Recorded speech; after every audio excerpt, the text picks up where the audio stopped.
I had always believed that secrets were meant to stay buried, not murmured through hushed voices over bursts of laughter at a family cookout.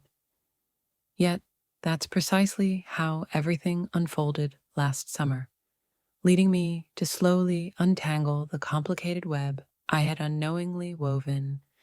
It all started innocently enough. I was hosting a casual Sunday barbecue in our backyard, my husband flipping burgers at the grill, the kids splashing excitedly in the pool, and me arranging bowls of chips and salad on the table. Everything felt familiar, predictable, secure, except for the persistent sense of unease that had taken root deep inside me months before. It wasn't something I could put into words at the time, just an underlying yearning, as if I had somehow been relegated to a background role in my own story. I adored my family. I cherished my husband.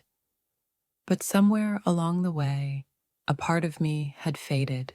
So when my son-in-law, Jack, pulled me aside to thank me for hosting, his deep blue eyes locking onto mine for just a beat too long, I felt something stir inside me, something I hadn't experienced in years. Jack was tall, broad-shouldered, and effortlessly charismatic, the type of man who had a way of making everyone around him feel valued. My daughter was completely enamored with him, and I was genuinely happy for her. But recently, I had started noticing the way he lingered when speaking to me, the casual brush of his fingers against mine when handing over a plate, the way his gaze held onto mine just a second too long. It was never overt, at least not in a way anyone else would pick up on, just fleeting moments that left me questioning whether I was imagining things or if he saw something in me that I had almost forgotten was there. That Sunday, while the others gathered around the grill and splashed in the pool, Jack and I found ourselves alone on the patio. Though the family was just a few yards away, their voices were distant enough to feel separate. He leaned in just enough that I could catch the faint trace of his cologne and thanked me once more for having them over. "You always make everything so wonderful," he said, his voice warm and smooth. "Thank you, Jack. I'm glad you came." A flutter rose in my stomach, a rush of something I hadn't felt in years. I tried to ignore it, to push it aside, but it lingered. He smiled, and for a moment, it felt as if we were the only two people in the world. That night, after the guests had left and the house had fallen silent, I found myself replaying the day's events over and over. I knew it was wrong to even entertain these thoughts. Jack was married to my daughter, for heaven's sake. But I couldn't help it. For the first time in years, I felt noticed, desired, alive.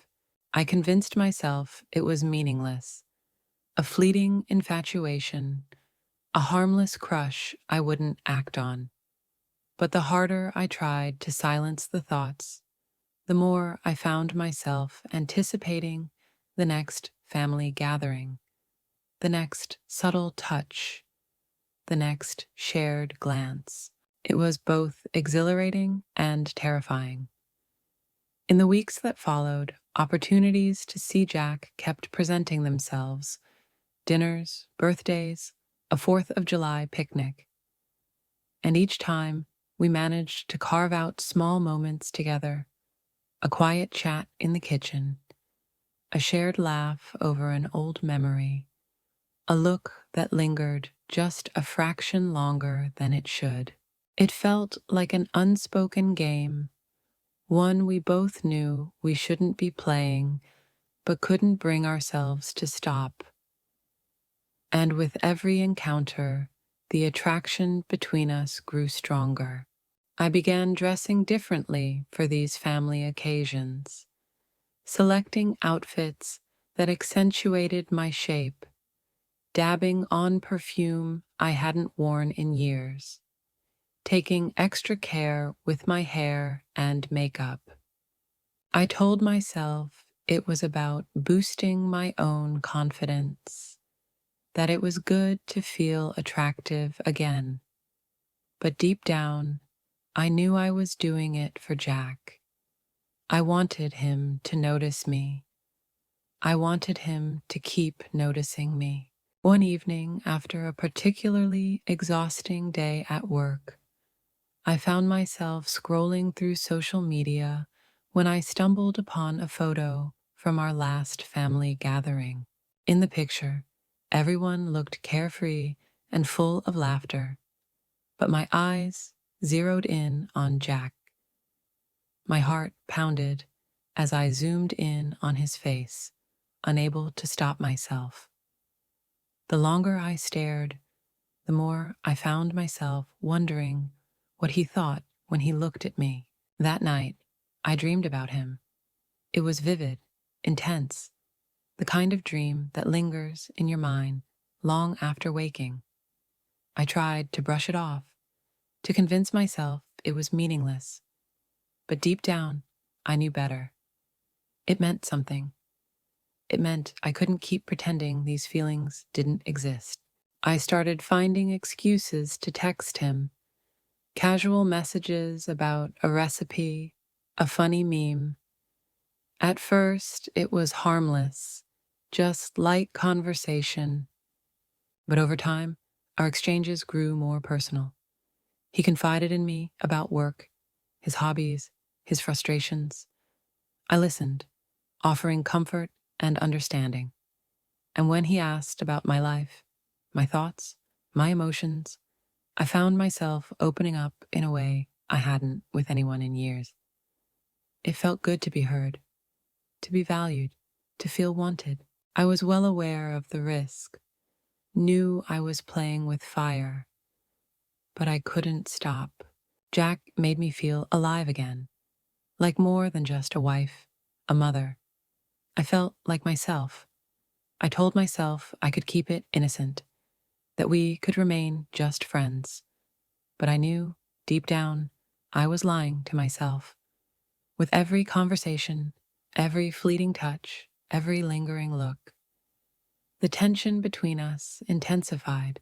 It was as if we were teetering on the edge of something dangerous, something we both knew we shouldn't pursue but couldn't resist. I promised myself I would put an end to it, that I wouldn't allow myself to cross a line. But every time I saw him, I felt that magnetic pull, that undeniable chemistry that made it nearly impossible to walk away. One day, we ended up alone again, just the two of us in the living room, while everyone else remained outside.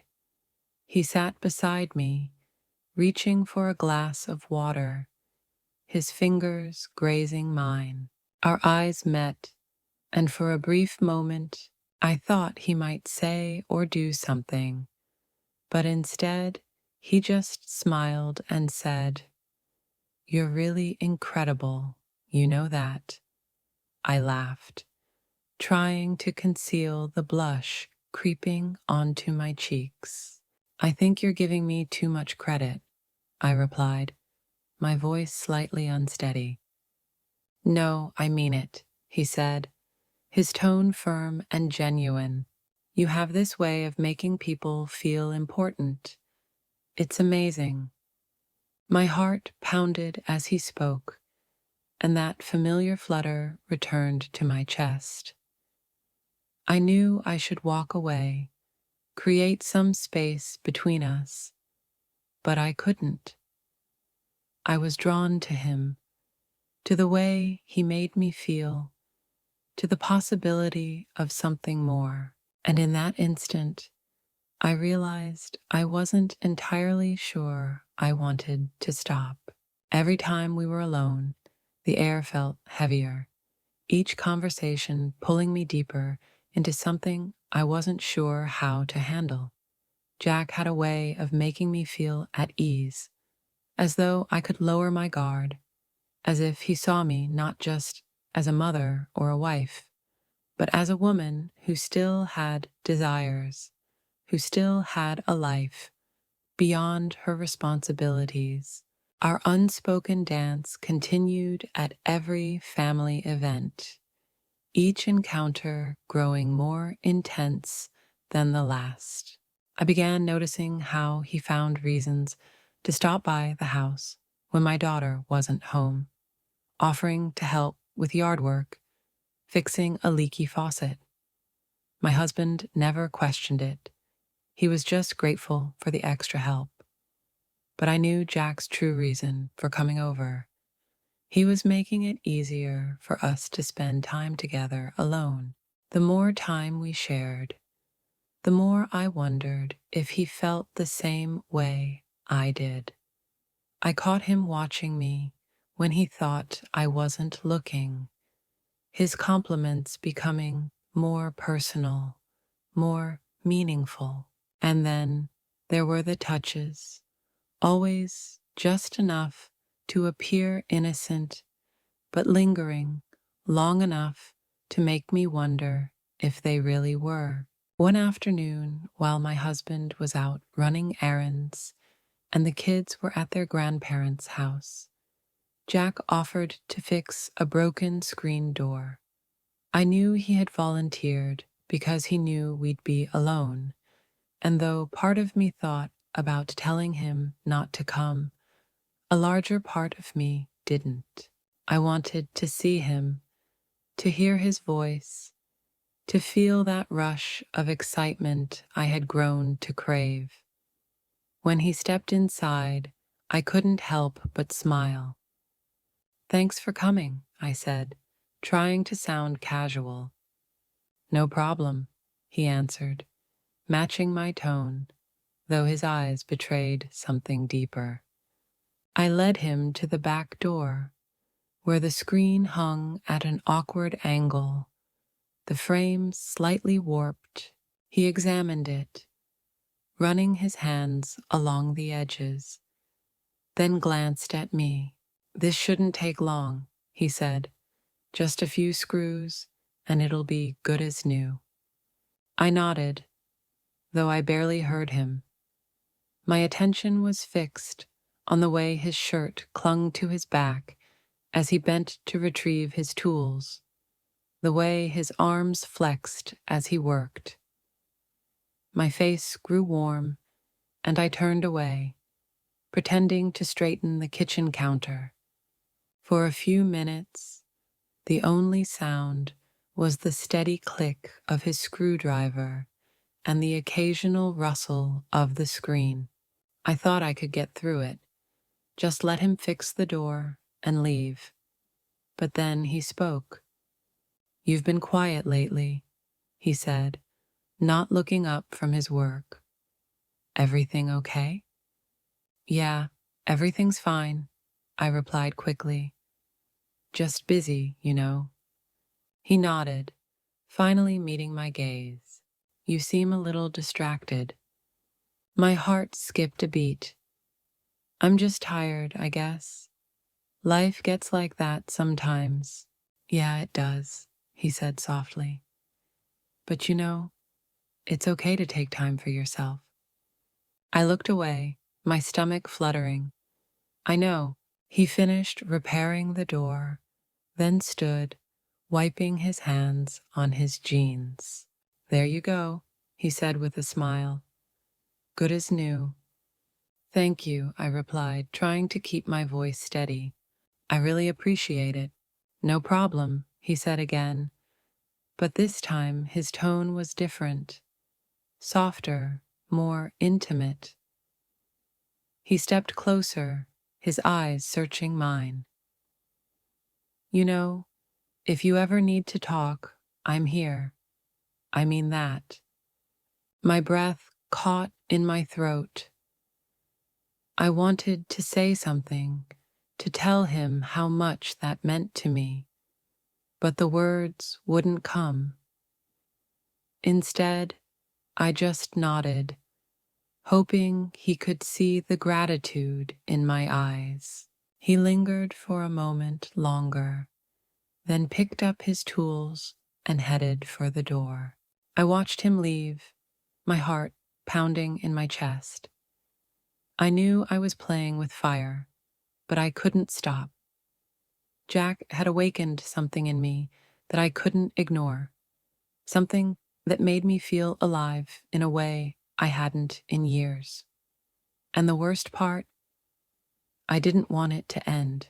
As I stood in the kitchen staring at the newly repaired door, my thoughts raced. It was like a metaphor for what was happening inside me, something broken being put back together, but not in the way it had been before. Jack had stirred emotions in me that I hadn't even realized were still there, and now that I was aware of them, I had no idea how to push them back down.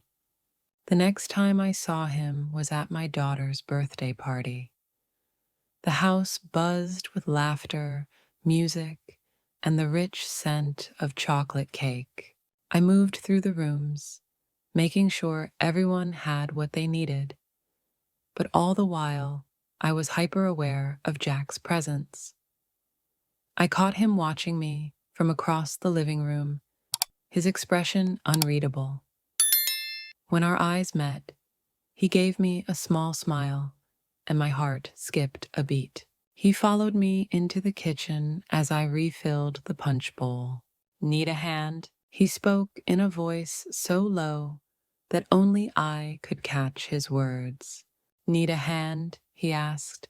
"Sure," I responded, striving to appear indifferent. He took the ladle from my grasp and began serving drinks, standing so near that I could feel the heat radiating from his arm. "You're really good at this," he remarked, glancing at me, making everyone feel comfortable. A warmth crept into my cheeks. "It's just something I've always done, I guess." He leaned in slightly, lowering his voice even further. "It's more than that. You make people feel truly cared for." I had no idea how to respond.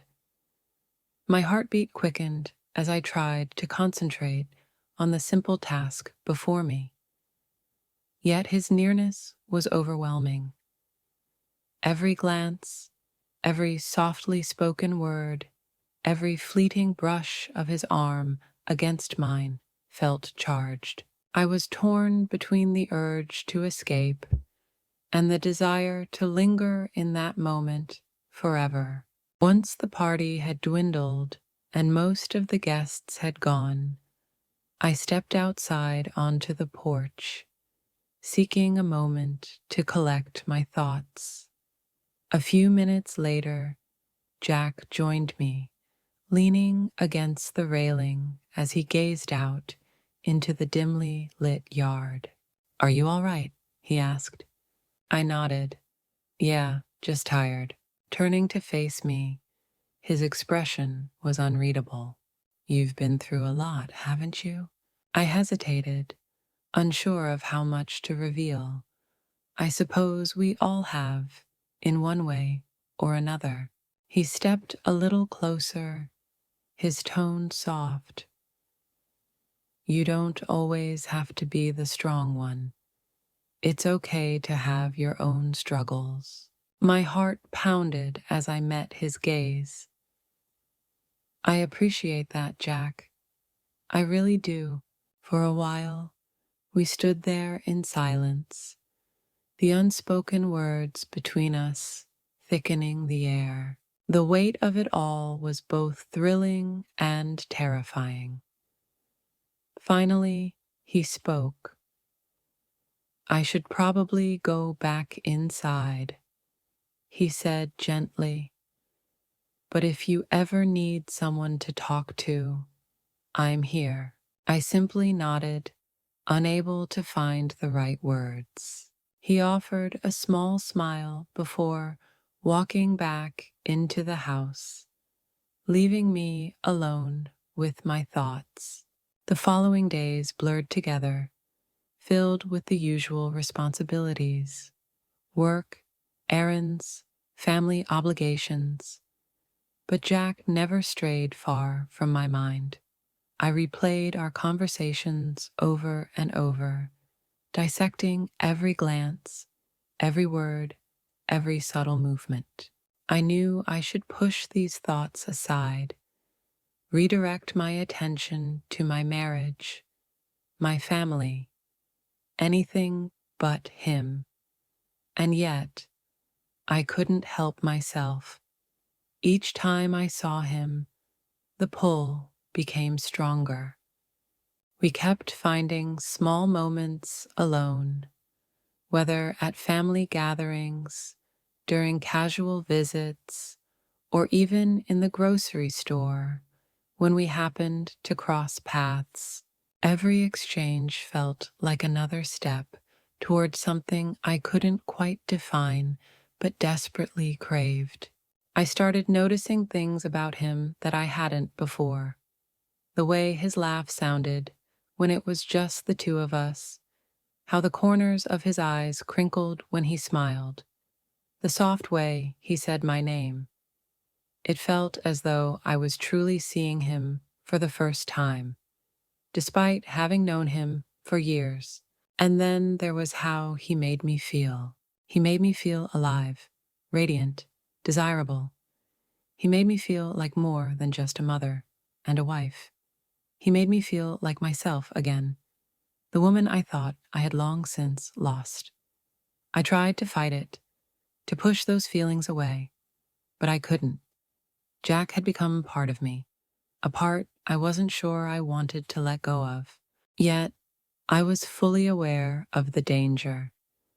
I knew the boundaries we were towing, the risks we were taking. My marriage, my family, my daughter's happiness, all of it was on the line. And still, I couldn't stop. I couldn't walk away from the way he made me feel, the way he made me see myself differently. So I continued balancing on that edge, teetering between responsibility and desire. I convinced myself I had control, that I could keep things from going too far. But deep down, I knew I was lying to myself. The more I tried to hold on to the life I had, the further I drifted into something forbidden, into the arms of a man who wasn't mine. And I wasn't sure if I had the strength to pull away. The tension had settled into a quiet rhythm now, a constant hum beneath the surface of every moment we shared. Our stolen glances turned into fleeting yet significant nods. Our whispered conversations became brief but meaningful exchanges. The unspoken feelings between us grew heavier, more impossible to ignore. When he looked at me with those piercing blue eyes, I found myself wondering, what if I stopped resisting? What if I allowed myself to fall? It all came to a head at another family gathering, this time hosted by my daughter.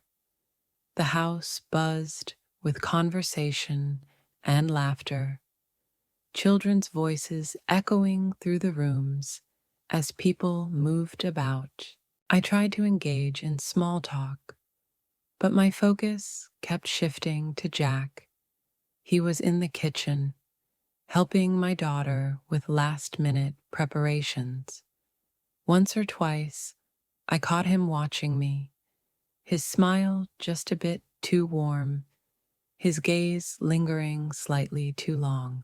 Later in the afternoon, as the guests settled in the living room to enjoy dessert, I slipped outside to catch my breath. The sun was beginning to set, casting a golden glow across the backyard. I leaned against the deck railing, letting the cool evening air brush against my skin, my thoughts racing with memories I knew I shouldn't be indulging. Our conversations, our laughter, the way his voice always seemed to soften when he spoke to me alone. I hadn't heard him step outside, yet suddenly he was just a few feet away. When I turned, I found him watching me, his expression impossible to read. "Needed a break?" he asked in a quiet voice. I nodded, trying to keep my voice steady. "It gets a little overwhelming in there." He smiled, taking a step closer. "You looked like you could use some fresh air." The way he said it made my breath hitch. I dropped my gaze to my hands before glancing back up at him. "It's nice out here." Leaning against the railing beside me, his shoulder barely brushed mine. "Yeah, it is." For a moment, we just stood there in silence, the space between us charged with something unspoken. My heartbeat quickened, pounding against my ribs, as if the entire world had shrunk down to just the two of us. The distant sounds of laughter and conversation from inside slowly faded into the background. Finally, he spoke. "I haven't been able to stop thinking about you." My breath caught, but I forced myself to remain composed. "Jack." "I know," he interrupted gently. "I know we shouldn't be having this conversation, but I can't get you out of my head. I keep wondering if you feel the same way." Turning to face him, I felt my emotions swirl into chaos. "This isn't right. We can't." "Maybe it's not," he admitted, his voice low, "but that doesn't change how I feel."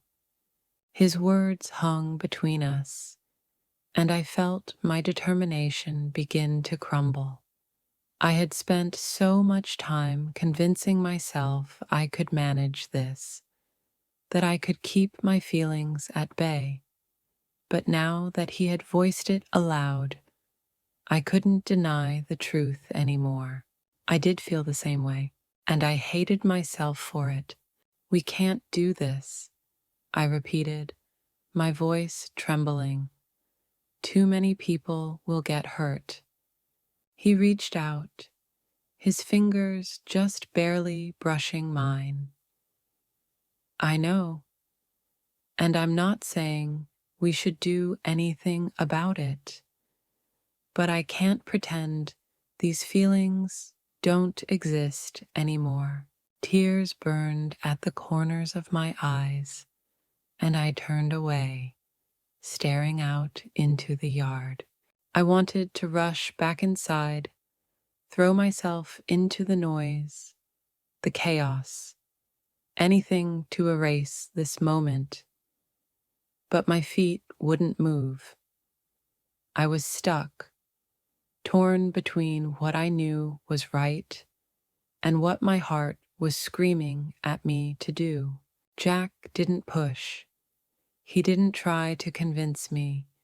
He just stood there, his presence both soothing and unbearable. At last, I found my voice.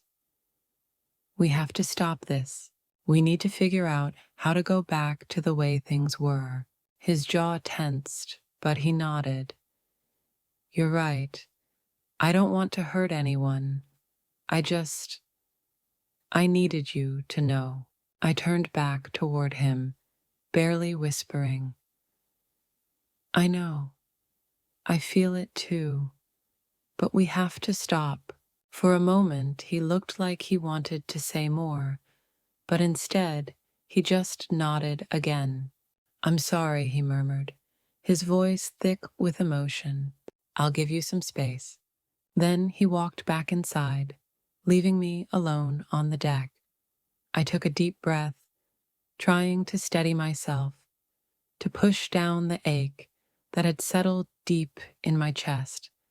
I kept telling myself this was the right choice, that I had to let go of whatever this was before it ruined everything. But as the days passed, I found myself missing him more than ever. His face lingered in my mind. His voice echoed in my thoughts. Every word he had said that night, replaying over and over. I started avoiding family gatherings, making excuses to stay home, anything to keep from seeing him. I thought putting distance between us would help, that if I could just stay away, I'd be able to move on. It didn't work. Even after weeks of not seeing him, he was still everywhere. I'd spot his favorite brand of coffee at the store and feel my stomach tighten. A song would play on the radio, bringing back a memory I couldn't shake. It was as if he had become a part of me, and no amount of distance could erase that. One evening, after everyone else had gone to bed, I sat on the couch with a glass of wine, staring at my phone.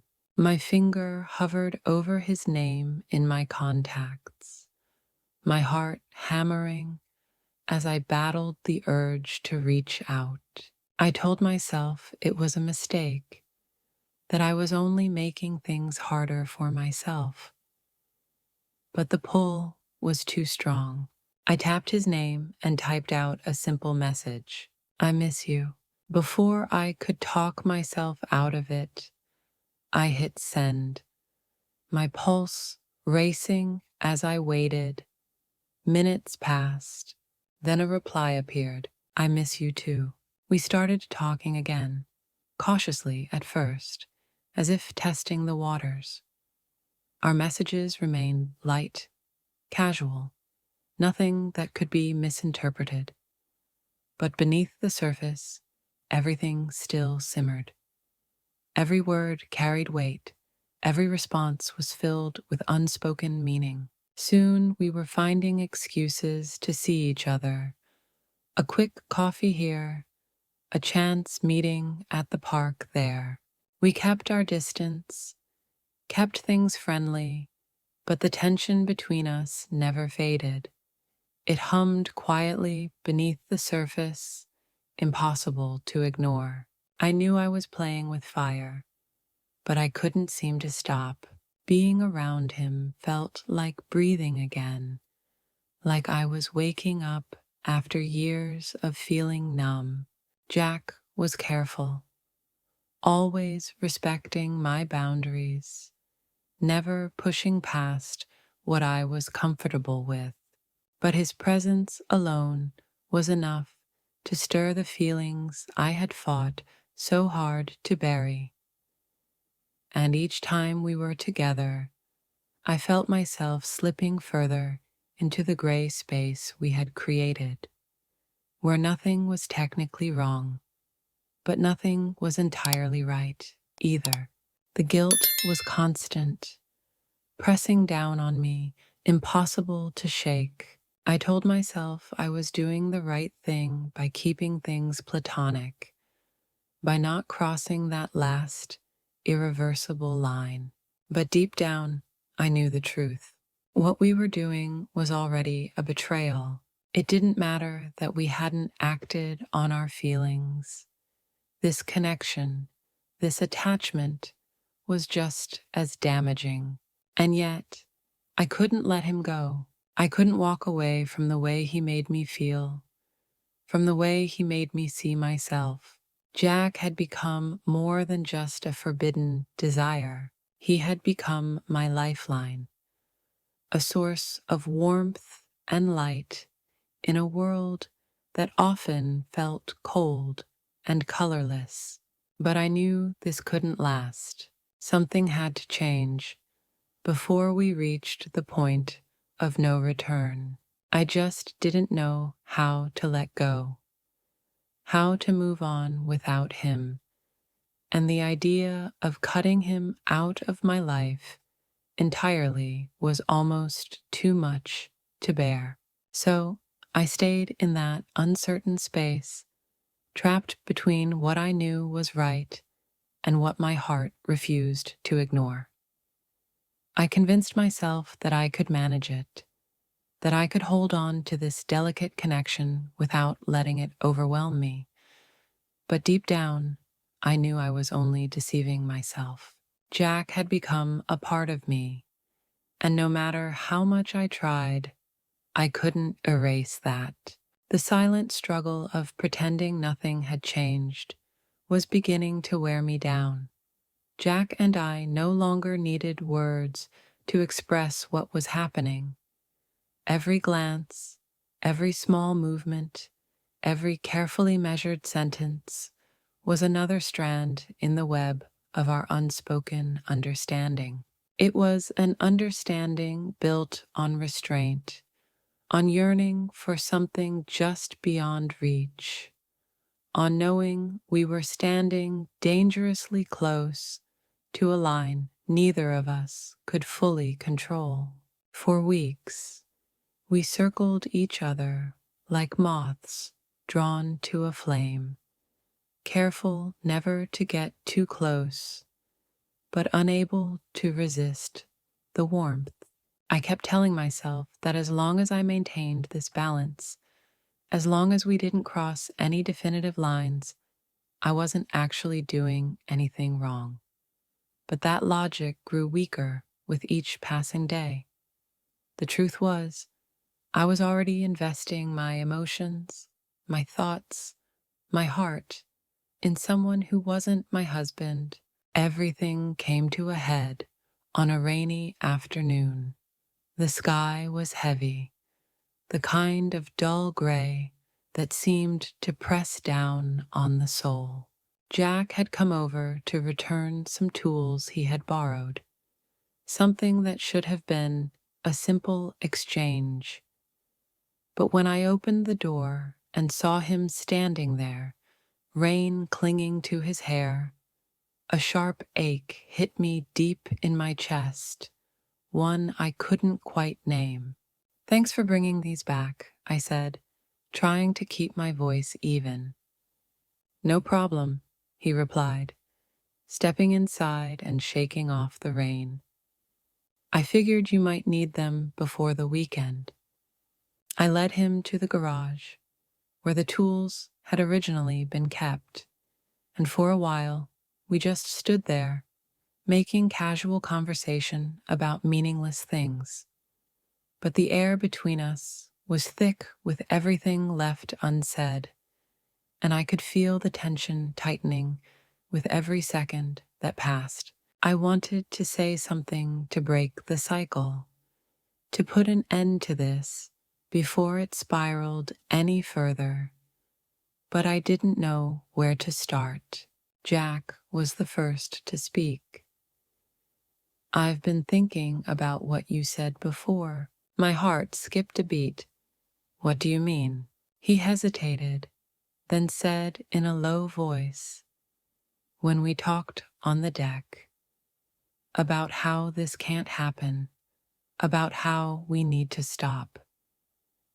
He exhaled, his gaze troubled.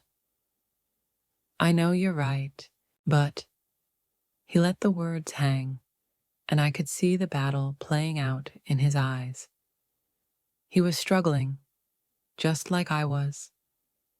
And in that instant, I realized we were both searching for a way out, a way to untangle ourselves from feelings that had already taken root. "We have to stop, Jack," I murmured.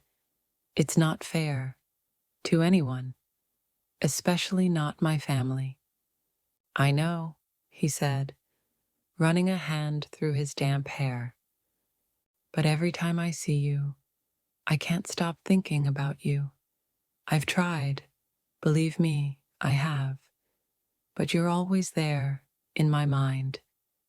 His words crashed over me like a wave, and I felt myself slipping. I knew I should tell him to leave, to walk out and never come back. But I didn't. Instead, I stood frozen as he stepped closer. "Please," I whispered, my voice barely audible. "Don't make this harder." His expression was raw with emotion. "I don't want to," he said, his voice rough with feeling. I don't know how to let this go." I looked away, my hands trembling. "You have to. We both do." For a long moment, neither of us moved. The only sound was the steady rhythm of rain against the roof. And then, without another word, Jack turned and walked out of the garage, leaving me standing alone in the cold, empty space. I didn't go after him. I didn't call him back. I just watched him leave, feeling the ache settle deep in my chest. In the weeks that followed, I threw myself into my family, my work, my life. I avoided Jack as much as possible, skipping gatherings and finding reasons not to be near him. It hurt, but I knew it was the only way to regain even the smallest sense of control. I told myself that if I just stayed away, the feelings would fade and life would go back to how it was before. But nothing felt normal anymore. Every time his name popped up in a text, every time I overheard his voice on a call, that familiar longing surged to the surface, threatening to undo any progress I had made. I was stuck in a loop, wanting but denying, hoping but despairing. One evening, after a particularly exhausting day, I found myself sitting alone in the living room, a glass of wine in my hand. The house was quiet, the kids asleep, my husband away on a business trip. I stared down at my phone, heart pounding as I scrolled through old messages from Jack. I knew I shouldn't reach out. I knew that sending a message would only make everything worse. But the temptation was overwhelming. Before I could stop myself, I typed out 2 simple words: "I miss you." And then, before reason could talk me out of it, I pressed send. The reply came almost instantly. "I miss you too." That was how it started again. Late-night conversations that stretched for hours, words exchanged in the safety of a screen. It felt harmless in a way. No physical closeness, just messages. But I wasn't fooling myself. Emotional betrayal was still betrayal, and every message I sent, every response I received, was another step down a road I wasn't sure I could turn back from. There was no turning back. I had promised myself I would put an end to it, that I would sever all ties and focus entirely on my marriage. But no matter how many times I attempted to walk away, I felt an undeniable pull drawing me back to him. The bond we had formed was impossible to ignore, like a fire that refused to be extinguished, regardless of how much water I poured onto it. Eventually, the weight of it all became overwhelming. The guilt, the secrecy, the endless tug of war within my emotions. It was consuming me from the inside out. I knew I couldn't continue living in this uncertain space, torn between two realities. A choice had to be made. I had to either leave Jack behind for good or risk unraveling everything I had built. One evening, after an especially intense conversation, I finally made my decision. I told him we couldn't keep going like this, that it was time to end things once and for all. He didn't argue, didn't try to change my mind. He simply said, "I understand." It was the most difficult thing I had ever done, yet it was also the only choice that felt right. I erased all our conversations, blocked his number, and committed myself to starting over. It wasn't easy. Some days I ached to check in on him, to let him know I still cared. But deep down, I understood that clinging to the past would only keep me trapped in the same destructive cycle. With time, I began to heal. I devoted myself to my family, my job, and my personal growth. I worked on finding contentment in the life I had rather than longing for something that was never meant to be. While Jack still crossed my mind now and then, I knew I had made the right decision. The affair had never been physical. No stolen kisses, no clandestine meetings. But the emotional connection alone was enough to shake the foundation of my world. It taught me that love is rarely simple, that desire can be both intoxicating and dangerous, and that sometimes the most painful decisions are the ones that ultimately save us. Though I would always remember how he made me feel, I finally accepted that letting go was the only way to move forward. In the weeks that followed, I focused on piecing my life back together. I threw myself into my family, my career, my hobbies, anything to prevent my thoughts from drifting back to Jack. The process was far from easy, and some days felt insurmountable. But I refused to let this chapter define me. My husband noticed the change almost immediately. He had always been attentive, but now there was an added layer of care. He checked in on me more often, helped around the house, and even surprised me with small gestures, things he hadn't done in years. At first, it felt unfamiliar, even uncomfortable. But as time passed, I started to appreciate his efforts. It reminded me why I had fallen in love with him in the first place. One night, as we sat on the couch watching a movie, he reached for my hand. I turned to look at him, and for the first time in a long while, I truly saw him, not just as my husband, not only as the father of my children, but as the person I had chosen to spend my life with. In that moment, something stirred inside me, a spark I thought had been lost, hope. Thoughts of Jack still surfaced now and then. I couldn't erase him entirely. Sometimes a song on the radio or a shade of blue would bring him to mind. But those memories no longer held me captive. They were echoes, faint reminders of a chapter I had closed. One day, while tidying up the house, I stumbled upon an old photo album.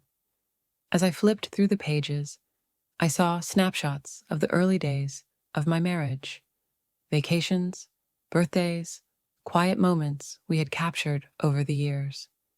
It struck me then just how much we had built together, how many cherished memories we had created. I realized I had spent so much time mourning what I thought was missing that I had failed to see all that I already had.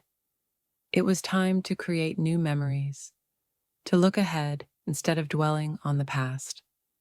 I suggested a weekend trip, just the two of us. My husband looked surprised at first, but then his face softened into a genuine, warm smile. "I'd love that," he said, his eyes bright with something I hadn't seen in years. Our getaway wasn't extravagant. We drove a few hours to a quaint bed and breakfast by the coast. The days were spent strolling along the shore, talking about anything and everything, rediscovering the ease of connection we once shared. At night, we sat on the porch, listening to the waves, enjoying the quiet comfort between us.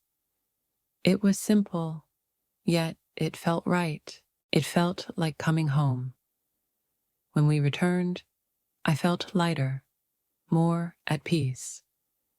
I knew the journey wasn't over.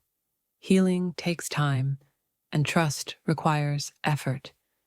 But I was certain I was on the right path. I had made my choice, and I was determined to honor it. Months later, at a family gathering, I stood in the kitchen with my daughter, laughing as she shared stories about her children. Her face radiated joy, and I felt a deep sense of pride and love. This was my family, my life, and I was grateful. Across the room, I caught sight of Jack, engaged in conversation with some relatives. Our eyes met briefly, his expression unreadable. But neither of us moved to speak.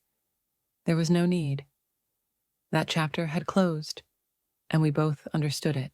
As the evening wound down and I helped clear the dishes, I felt an undeniable sense of closure. The storm that had once consumed me had settled into calm resolve. I was no longer the person I had been a year ago. I had grown, I had learned, and I had found my way forward.